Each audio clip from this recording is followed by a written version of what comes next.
Good morning, good afternoon, good evening, everyone, and welcome to the Peace Week, organized by Jimmy and Roslyn Carter School for Peace and Conflict Resolution at George Mason University.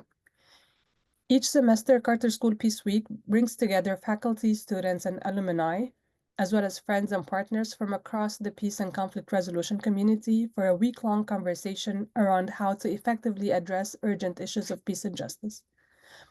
Our theme for our Spring 2025 Peace Week is conflict resolution in a changing and uncertain world. It's a pleasure to welcome you to this roundtable entitled Enhancing Peacebuilding Education for a Fast-Paced World, which align with the theme of the conference, and it encourages us to rethink peacebuilding education in light of today's rapidly evolving global conflicts and emerging peacebuilding frameworks. We're living in a moment of profound global transition. The nature of conflict is changing, driven by a range of complex and overlapping forces. We're seeing the growing influence of new technologies, artificial intelligence, and digital surveillance. We're grappling with intensifying geopolitical competition, rising polarization, and the erosion of democratic norms. At the same time, climate change and environmental degradation are not only exacerbating existing tensions, but generating entirely new conflict dynamics across regions. These transformations are deeply interconnected and unfolding at a scale and speed that challenge many of our long-standing assumptions about peacebuilding and conflict resolution.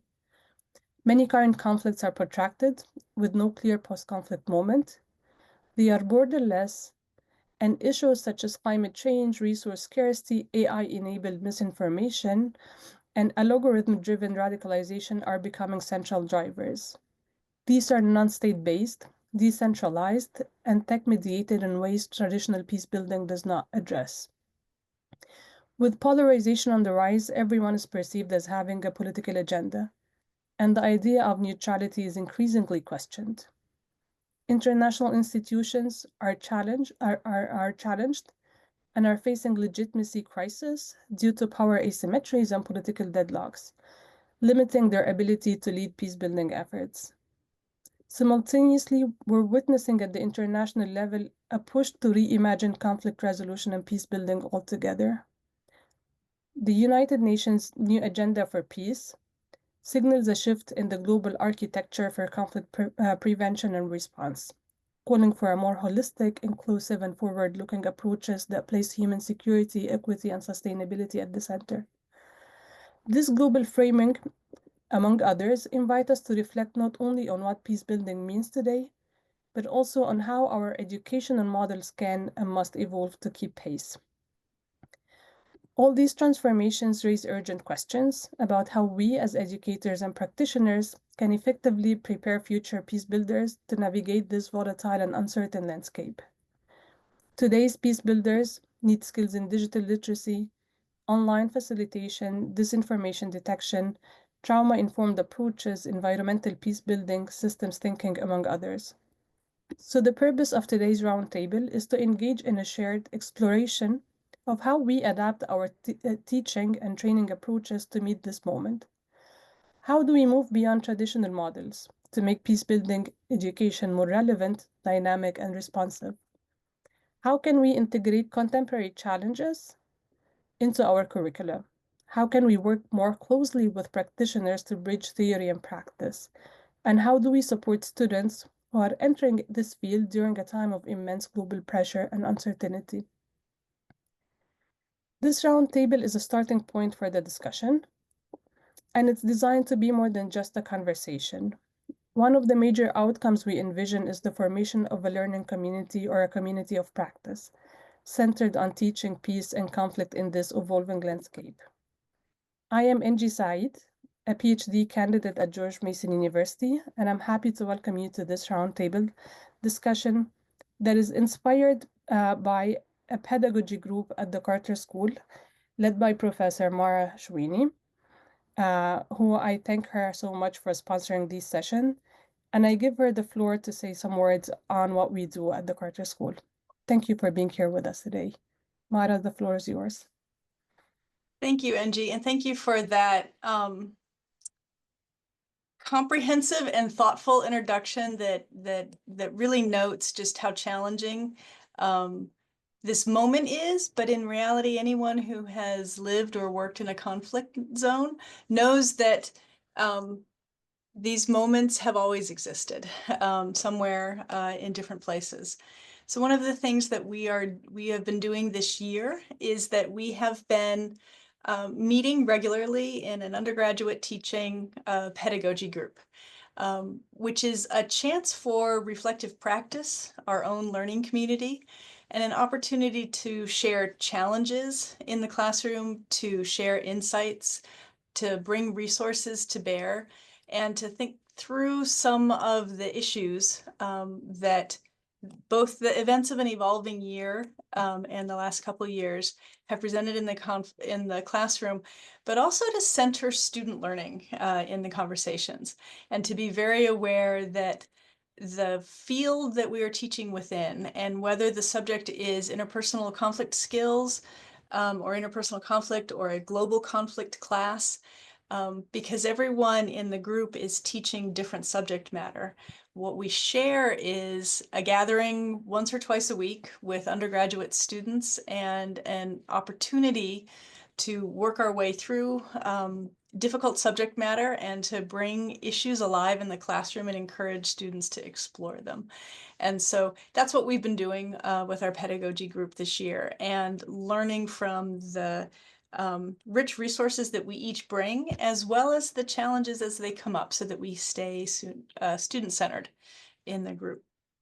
So I am so glad to be a part of any group that moves forward, and to think about student teaching and learning, and also our practice as educators. How do we continue to be, as Angie noted, dynamic and responsive, and to make sure that our content is relevant and that students can grab a hold of it. So thank you, Angie, for asking me to help sponsor this session, and to Yuriko as well, and to the members of the group who've joined us, and to all the folks who are logging in. So I'm going to turn this back to you, Angie, and I look forward to the session. Thank you, Mara, so much. And now I turn the floor to my colleague, Yuriko Noda. Anyway, so good morning. My name is Yuriko Noda. I am a Kara School PhD candidate, and I like welcome to our today's session today. And I'm happy to see many people are attending today. So my dissertation topic is conflict resolution pedagogy, and particularly educating for reflective practice as a way to help people engaging in their everyday conflict. So in this opening remark, I'd like to briefly talk about two things. One, first, I would like to propose or make a suggestion that through this session and beyond, I believe we should, or we can do more reflective practice as peace and conflict scholar, practitioner, and educators. And the reflective practice here means, for example, as individual or collectively, we can reflect more about what we are educating and how we are educating and what are important and why these things are important for us. And by reflecting what, how, and why, and becoming more aware of it, and then make it explicit, I think we can understand ourselves better. And by doing so, I believe we can make our decisions, we can make a better decisions in the future as individual and collectively, and particularly in this rapidly changing society. The second point is the importance, I would like to highlight the importance of the community of practice of educators in this field. So I've been focusing on conflict resolution pedagogy, and I've been looking for a group of practice, a community of practice of educators, particularly educators of higher education, but it was not easy to find. So I am a conflict resolution pedagogy educator, and I want to be, want to be, and so for me, particularly for me, and I think for others too, having this kind of community of practice will be helpful to walk a journey together. And I have been so we are hosting we are having this GTA graduate teaching assistant meeting regularly, and that's been really helpful for me. And the other example is that I attended a conference called the Next Generation Conflict and Pedagogy Conference last month, and I saw like there are so many people who are educators in the field who may have similar challenges and struggles. So I think putting all those people together and to make a community and like help each other and update each other will be really helpful. And it is it is a good idea, particularly in this rapidly changing the world, because so we are going to have a discussion today, and there might be some great ideas, and those might be relevant today, but it might not be relevant 1 year later because society is changing so fast. So having this kind of conversation one time may not be so much helpful, but having it like multiple times more regularly, not so often, but like regularly, might be helpful to update each other and keep learning from each other. And so that's it.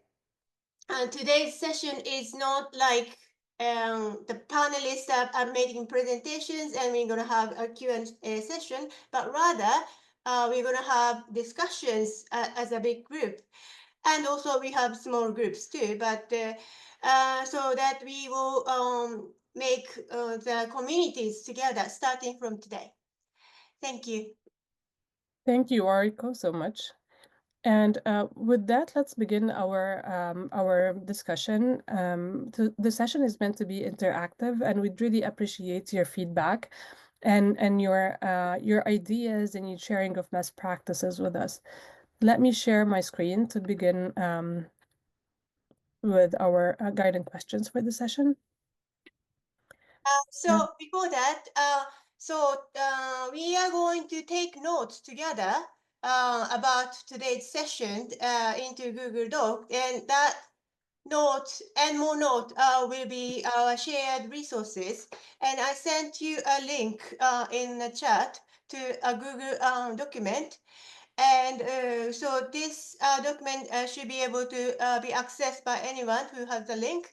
And I will encourage you to keep typing. And if you are sitting in front of a computer, and we will appreciate and encourage you to keep writing and keep helping notes together in this shared document. Well, thank you, Yorko. We'll definitely explain the purpose of the document when it comes to the breakout sessions, but we'd really appreciate your interaction with the document. So the first question that we're always asking in the field is, how have the characteristics of global conflict changed in recent years? What new challenges do these changes present for peacebuilding education, and what opportunities do they offer? I'm happy to jump in. I think one thing that I've thought about is, good morning, everyone. Sorry for not being stationary. I think what's challenging about recent conflicts globally is that it has made it difficult for people to have constructive debate in classes about different sides of conflicts, because I think as a society, we have generally lost our healthy discourse muscle has been atrophied a little bit, and so folks have very deeply held views, and there's nothing wrong with those views, but we haven't been able to figure out how to integrate, at least I've struggled with this, I don't mean to speak for everyone else, but how to talk about them in a way that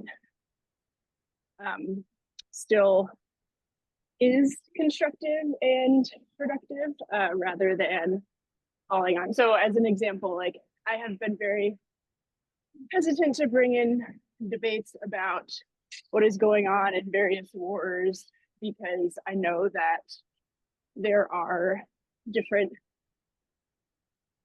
lived experiences in the classroom, and that folks have different perspectives. And I don't feel like I'm equipped to be able to have a conversation that allows people to be in that space without there being very strong ground rules and a lot of trust that has been built beforehand. So there's a divisiveness about rhetoric nationally, certainly, but potentially in academic spaces, so that it's very unpopular to offer unpopular opinions, and to do so in a way that doesn't feel like you are going to be canceled by another group. Hope that makes sense. It does. It does, Ashton, so much. Thank you.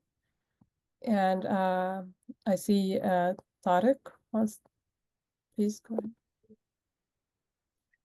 Yeah, thank you for this session, and I hope that I will have something to contribute.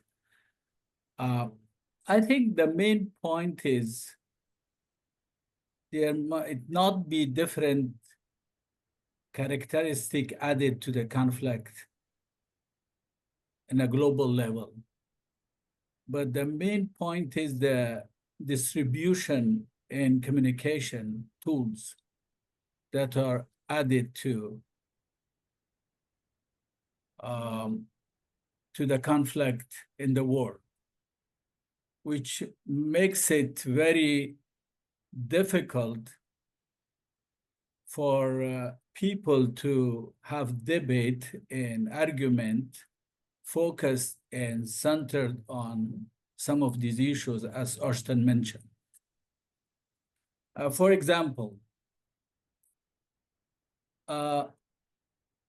in the start of second half of a century of 20th century, usually there was debate between scholars, either writing books on different topics or having media, the mainstream media discussion.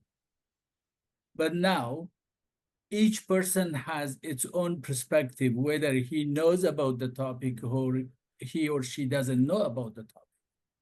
Social media is with their hand. They can give their opinion anytime, no matter if that is making it worse or best, which is not manageable at all. The censorship can be very limited, as some of these platforms already have. Like for English speaking, English writing social media, there might be something. But for other languages in other countries and societies, there is nothing to be done. Then the damage is already there. It increases the conflict and make it more intensive, as we can see in our societies back in the country. How much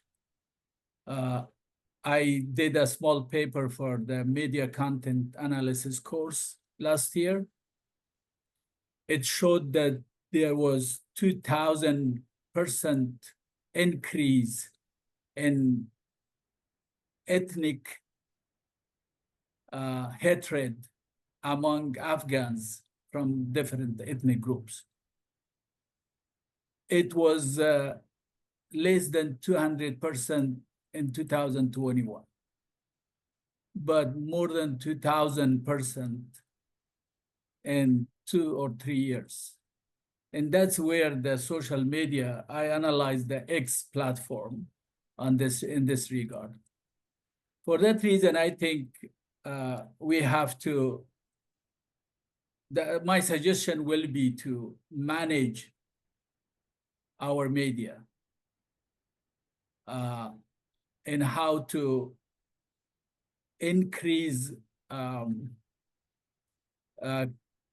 peace building and conflict resolution mechanism through social media, because we have the conflict increase through social media, but there is nothing or very tiny things about peacemaking and prevention of conflict and resolution of conflict, that aspects.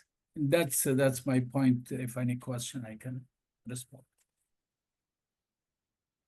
Thank you, Tarek. Yeah, my name's Mary Jane. I'm in Palo Alto, California. I do more community-based work, but I'm actually doing some peace studies research on Christian-Muslim relations in Albania right now. But I think the things I've noticed, I think one of the biggest things is that we're in the US far more connected to what's happening in the world in terms of social media. And like after the invasion of Ukraine, I'm now the day after, like a week later, I'm friends with someone there and she's telling me she's being bombed. So like I felt it much more like in the moment. And obviously with Palestine and Gaza, you know, we're having a much more personal experience. Like the Iraq war was very different than Gaza for Americans, at least. And I think the one thing I've noticed that's helping here is and I don't know how you do this in your other projects, but to frame things, to see see it more in context, like how do we share, like some of these questions around how do we share space? Well, how are you sharing space? How are we doing zoning here in the Bay Area? How are we making space for people here? So it's not, some of these disputes aren't so abstract, but also we see how we're struggling to share land here. So I found that helpful, but it's hard and I'm so grateful to be here. It's beautiful to see all of you. So thank you. Thank you. Thanks. So it's interesting, the ideas that we're getting are, you find common themes between them about communication, whether if it's communication in classroom and how to be mindful for a student's reaction, or communication through social media, or communication regarding the outside world, and how this impacts the national and local level. And I also like the diversity of this group, that it brings together people who do research and practitioners together, which is a very important part to really keep communicating and learning from each other what we do in our work. So thank you for sharing your research or your work with us and the things that emerge out of this work. So this one is kind of related to the first one, and it's like, what kind of balance do we make between traditional peace building and emerging issues? One of the things, as you mentioned, the social media, like how can we incorporate this in our own teaching, or minding how it can create conflict or peace building? And I wonder if you have experiences to share in general about an emerging issue and how you're connecting this in your work. I have a question before to respond to this question. The question is, it seems like we already put everything in a basket. Either that's a country-to-country conflict, that's group to the government conflict, that's a civil war, and that's extremist activities or violent extremism, and many other things.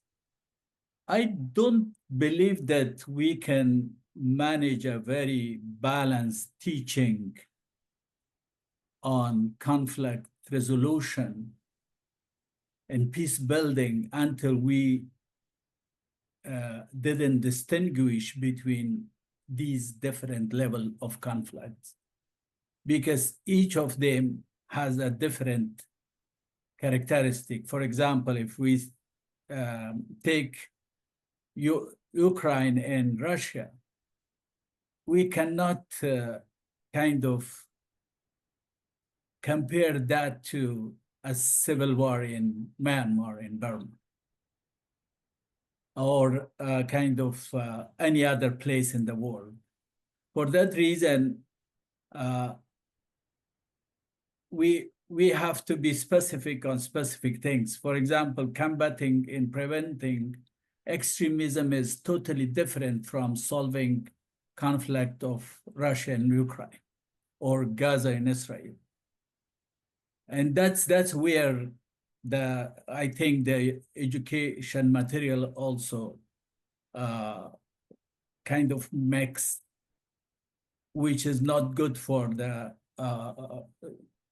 kind of reaching to the main purpose of the education and teaching.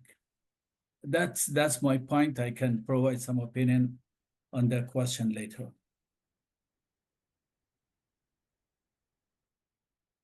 So it's like more that we need to revise the models that we have right now to look at conflicts, what you're suggesting?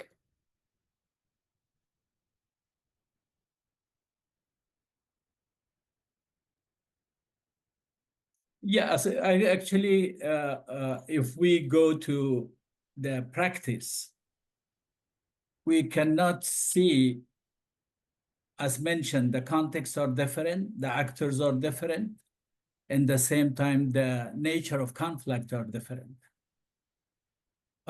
We cannot see all equal to each other. For that reason, we have to customize our teaching according to the conflict characteristics and its drivers, the same time, the actors, the dynamics going on. For example, for combating extremism, we cannot do the same thing as we do with a two-state conflict or a group conflict with a government. That needs something else. And this extremism, countering extremism or prevention of extremism need a different teaching, which can be clear when you analyze the same issue. And I think analyzing conflict are more general, which we have to make it more contextual. It might be also something that the different theories developed, they made us more restricted and limited to specific concept in what is described by that theory, which in my opinion might not be a good way to go. Sometimes we have to broke the chain or the frame of these theories and go beyond that and see what else is there. Thank you. Thanks. Yeah, I see your point, Tariq, that so I think theories are there for them to try to make overarching framework to help people. However, like if we go into a specific conflict, then we feel like, oh, these theories are not always right, or these theories are not always applicable. And there are multiple theories, but they're not, like sometimes we feel like they're not helpful. And I find it, what Tariq was saying about the understanding the nuance and the complexity of each conflict, that acknowledging that one size doesn't fit all. So I think it's balance of going to details and understanding like more detailed and like contextual way, but also going back to the bigger community and maybe the theories too, so that it's not only about this conflict, but we can have learning from the particular conflict that can be applied to other conflicts. Ashton?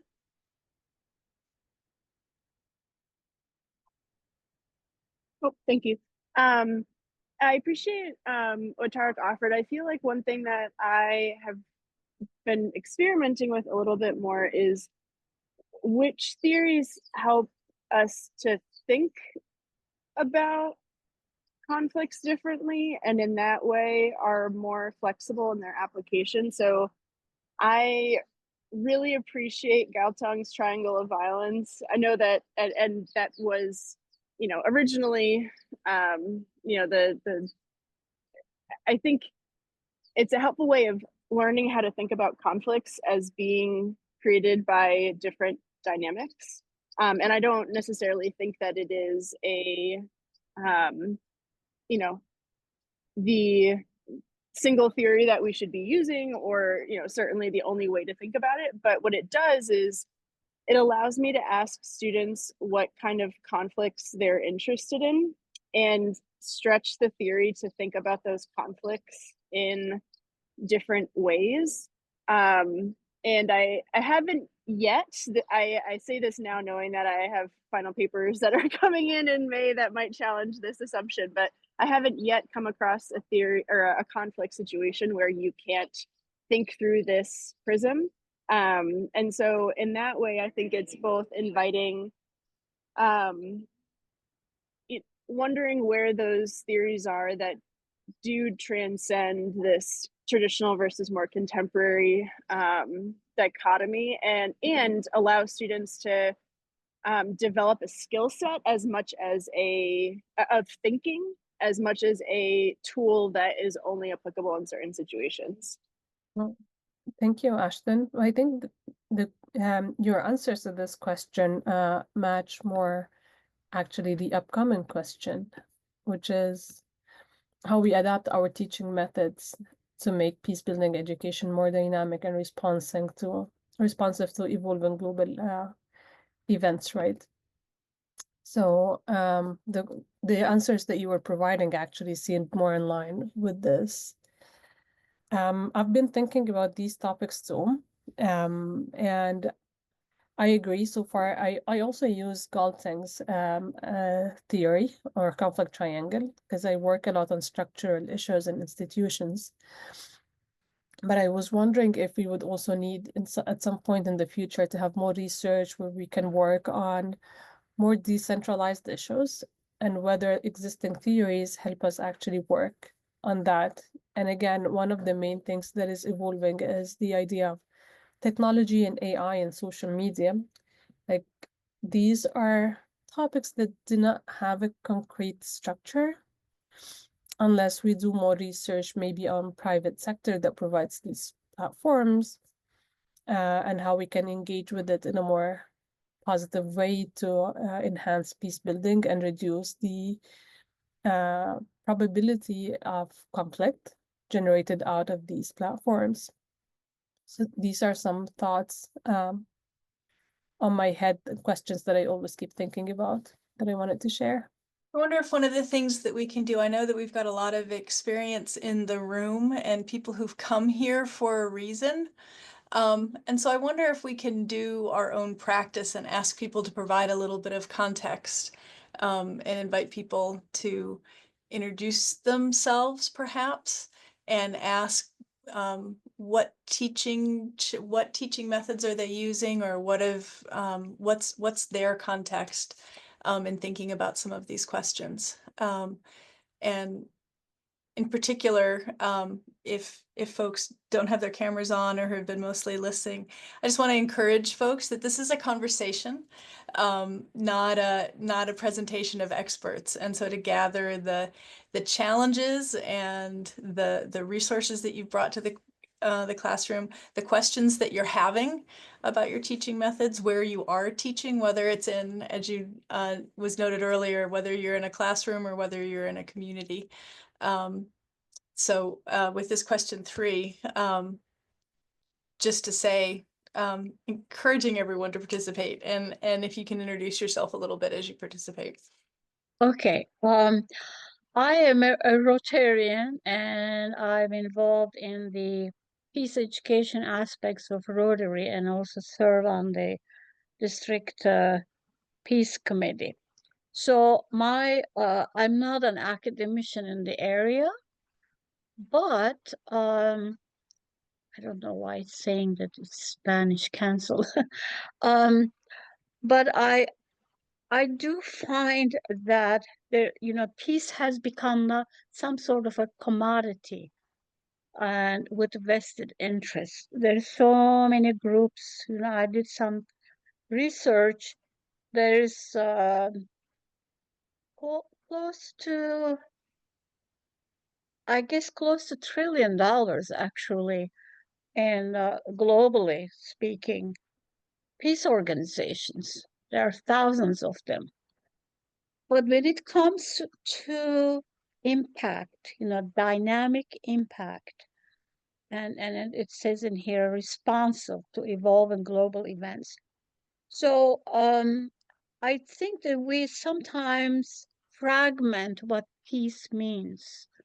Peace is creating a condition where we reduce as much as possible conflicts, and when we do have them, to resolve them in a way that is just, equitable, and harmonious, results, conditions. So for instance, I don't turn my camera on, and I do feel that that is part of the peace for me, because if I turn off my camera, I'm reducing my digital impact carbon footprint by 94%. So to me, that is peace, because I'm reducing my adverse impact on the environment. And I push that point to a lot of meetings, and I tell people, maybe you can show your face if you want to, but we don't have to have the camera on all the time. It's just a minor thing. And then when it comes to the international level, we have to have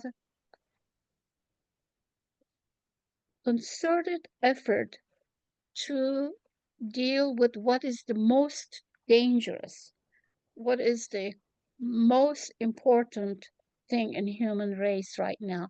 That is nuclear weapons. Because no matter how much peace you teach, and no matter what do you do, that when those weapons are in 9 nations, and then some others, probably satellite ones too, they can annihilate the whole entire human race. So we have to do something about that. So most important and most dangerous threat to our world is nuclear weapons. And what we can do on a daily basis to reduce our impact so that we don't need energy resources where people fight.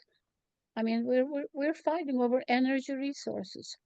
So therefore, I do think each person has to choose something they can do on a daily basis to reduce their adverse impact, and also work for what is the most important for entire human race. I don't know. I'm sorry. I think I talked too long. So I'm asking, what can we all agree upon that we will do to reduce the impact and work to abolishment of nuclear weapons?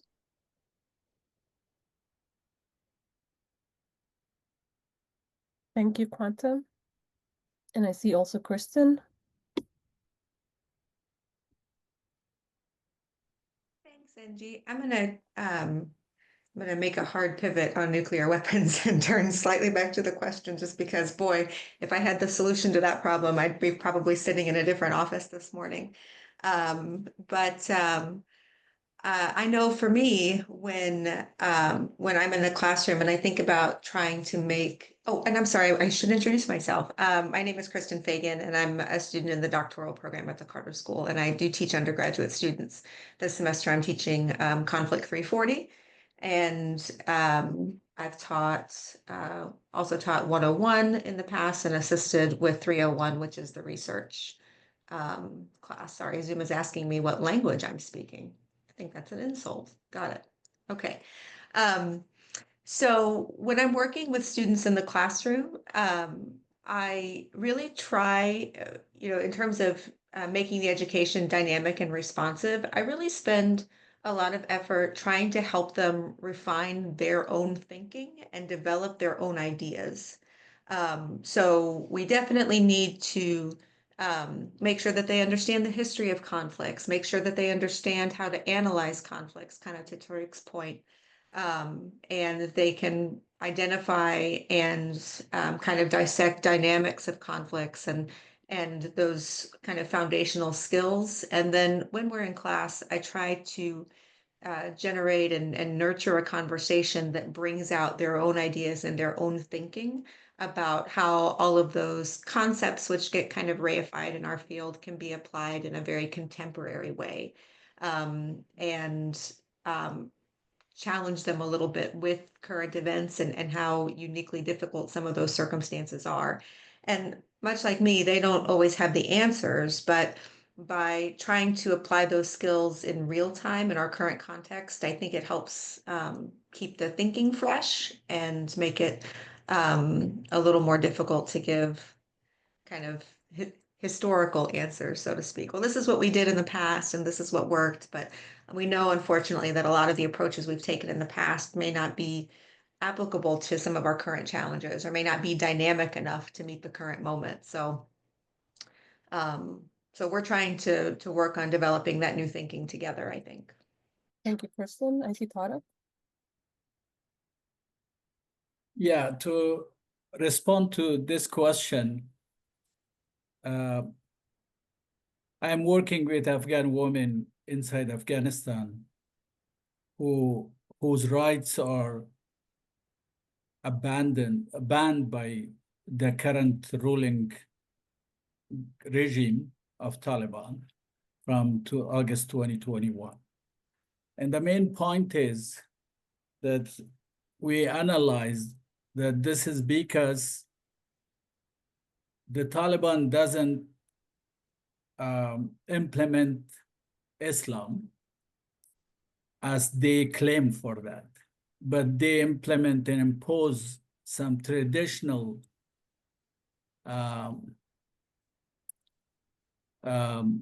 cultural things on women, which is not at all Islamic.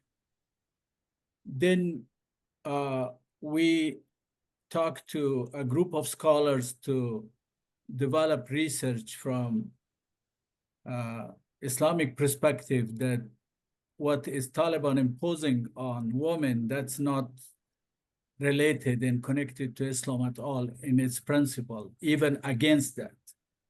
For example, the movement of women outside home is banned.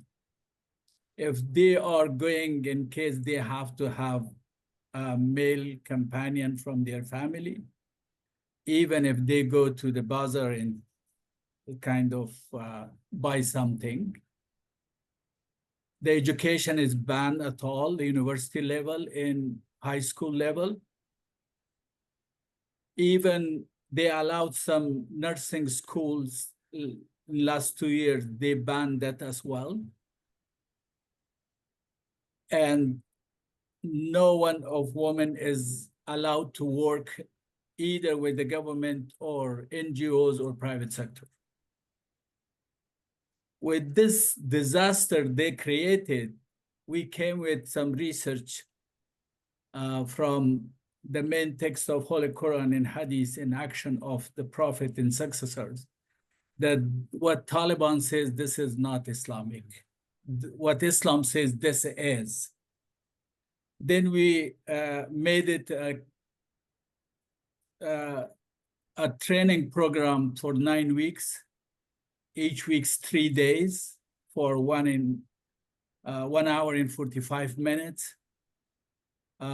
Women are coming in a virtual platform, and the topics are already assigned, and we are sending the material, the handouts. In the same time, I developed some video that are in YouTube and Facebook. We gave them the link of those videos as well. They go to that and they watch that and they read the articles that we are sending, the research product. Then they coming to the session, and then we have discussion, presentation and discussion with them. If they have any question, we have to answer that as well. That was very useful. I did it for 3 rounds with 70 women each round, and they were very happy. We did conduct an evaluation of that, an assessment. The result is not yet out, but it seems that when they know what Islam says, they are going to argue and make debates and advocate for their rights against the Taliban government officials. And they tell them, this is not Islam, what you said, but this is Islam. Because of the level of illiteracy is very high in Afghanistan. Many people, they didn't know the ordinary literacy as well as religious literacy. We are kind of empowering them by giving them religion-related literacy. We didn't know that what Taliban do, that's not Islam, but Islam is this.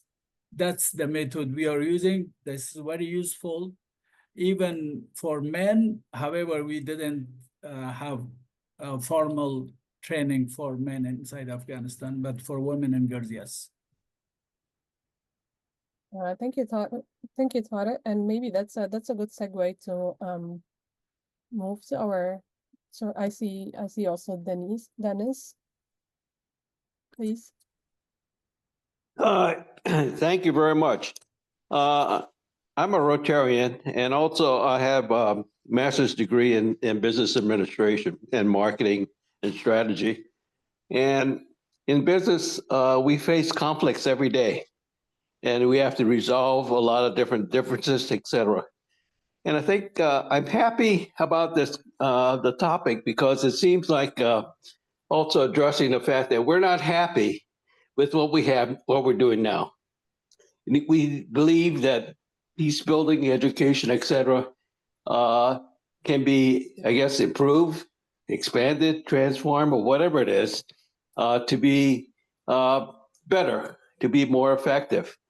And one of the things that I learned again, in business school and also in peace building is changing my mindset from conflict resolution to conflict transformation.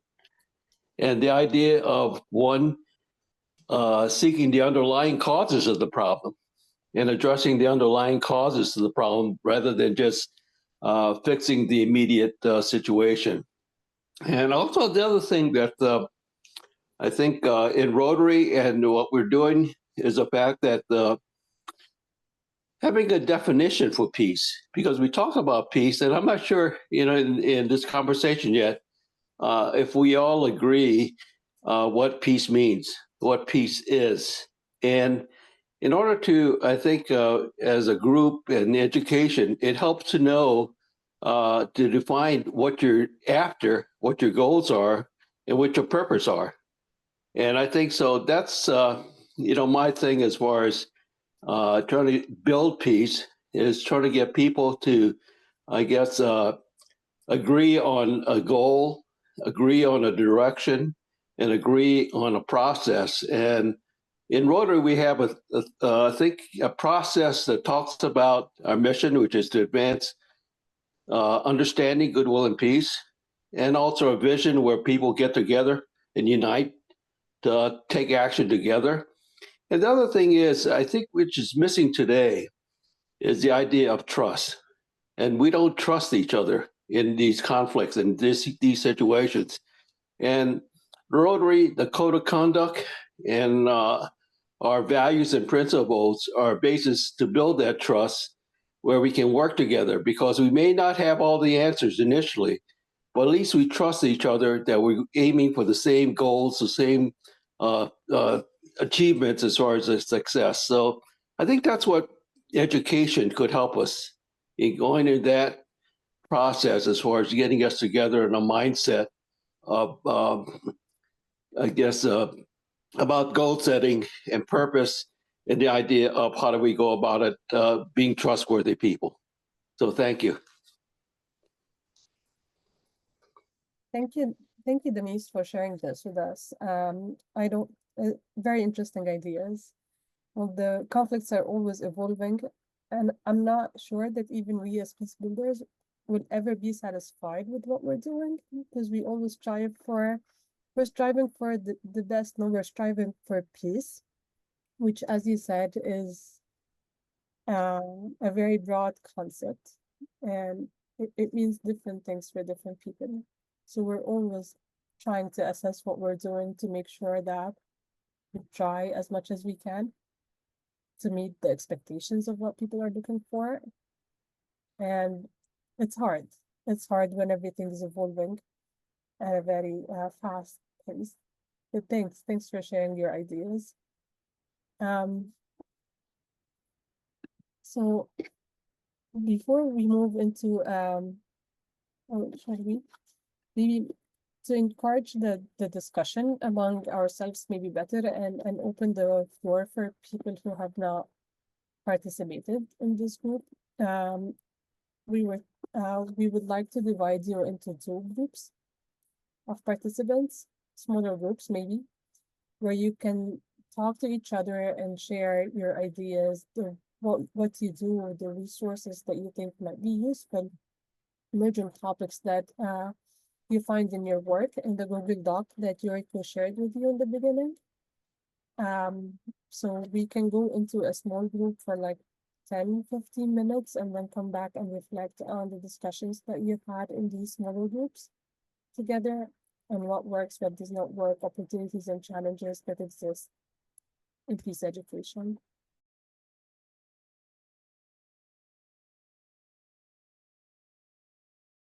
That was quick. We had a very good discussion, and Oh, yes. yes, I'd leave it to the group honestly to say what they discussed, but Okay. and I can reflect on their discussion later. But would anyone want to share what we talked about in our group?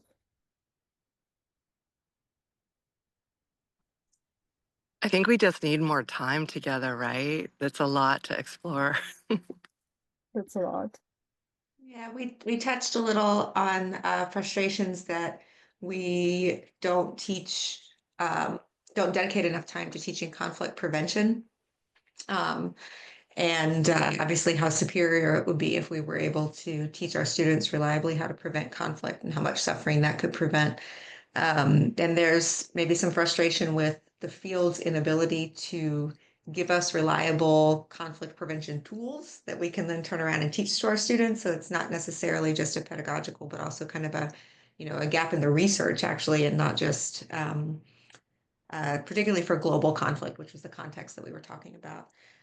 We talked about how in a community setting, it can be hard to get people's attention long enough to focus on teaching conflict resolution in the community, and how when it comes to conflict prevention, someone mentioned that they had had a lot of success in developing deep intergroup relationships in the community and just having people spend more time with one another to help overcome kind of the othering aspects of conflict.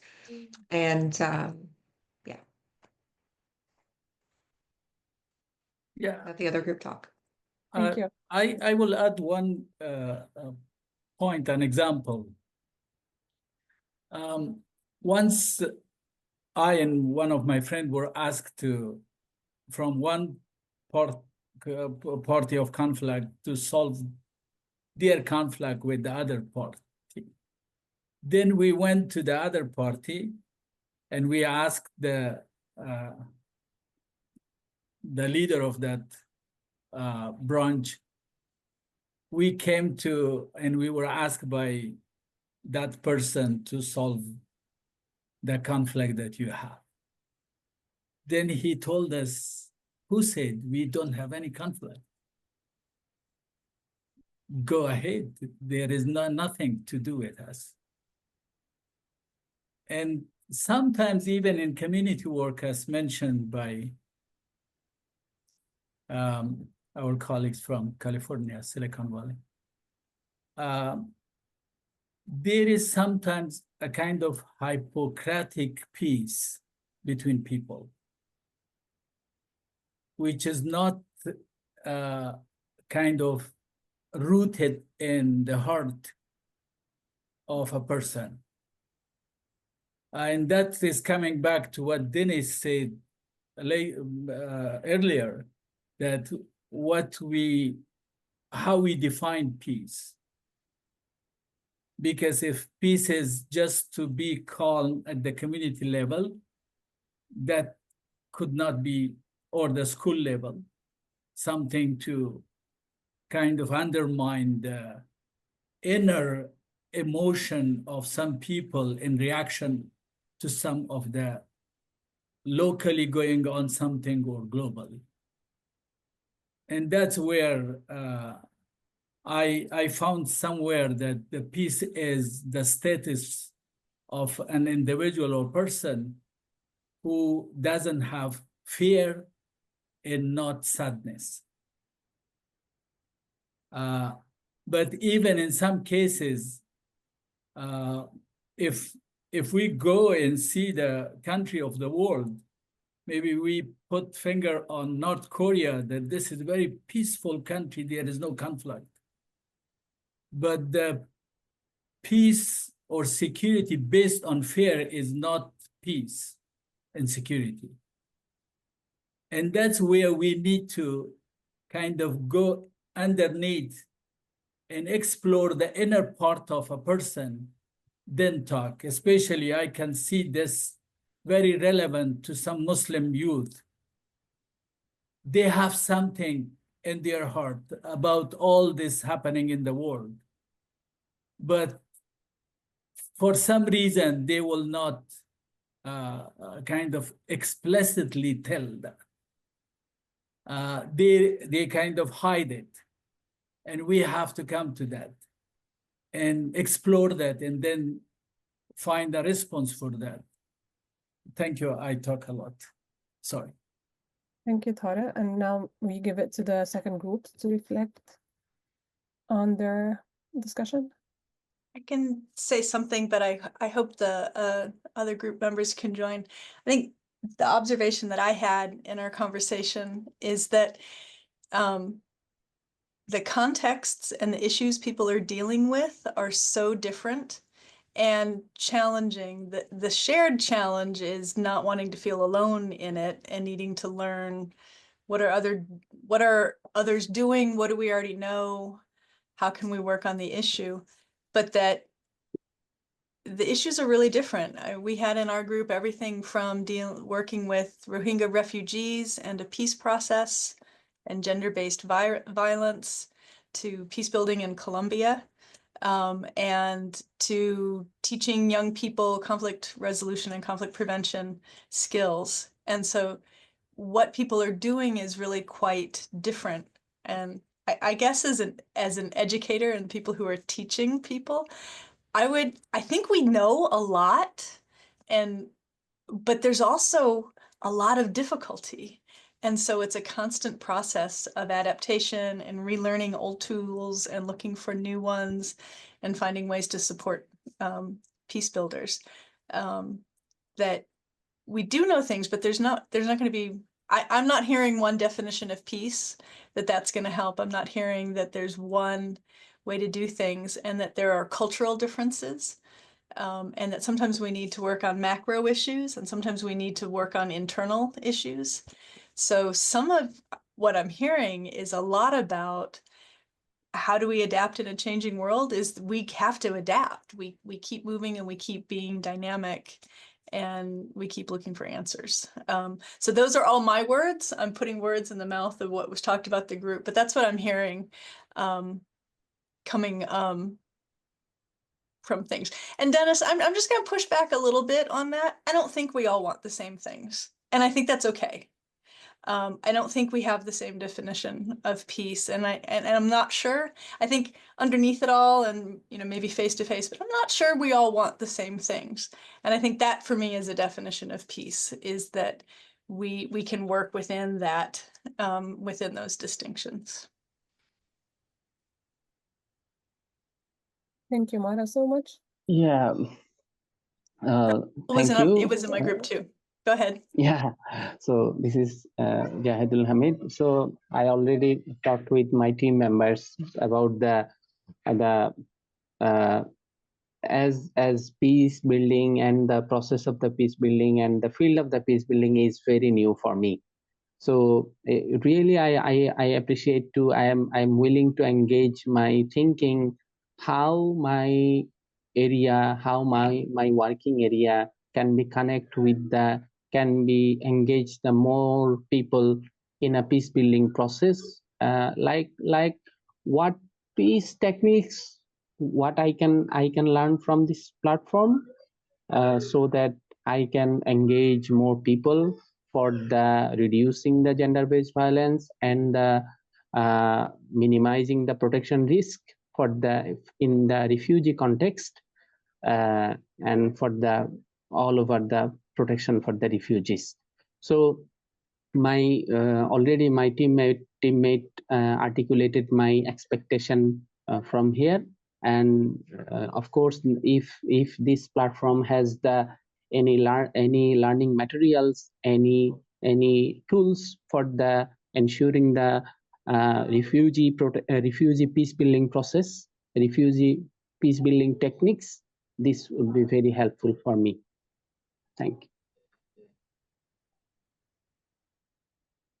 Well, thank you. Thank you so much for sharing your thoughts. And so I see Yuriko shared with you also the link again to a Google Doc that we would like to have to share our ideas, share the gaps that we find as we continue to practice and teach and reach on peace building and conflict resolution. Whenever we find gaps, whenever we find interesting resources that we come across, we'd like to share it together so that we help each other and bridge any gaps that exist in theory and practice while learning from each other. I guess our session has come to an end, and thank you so much for joining us today in this discussion. We enjoyed listening to your thoughts, learning from each other, and we hope to see you again in other events at the Carter School Peace Week. Thank you so much and have a good day.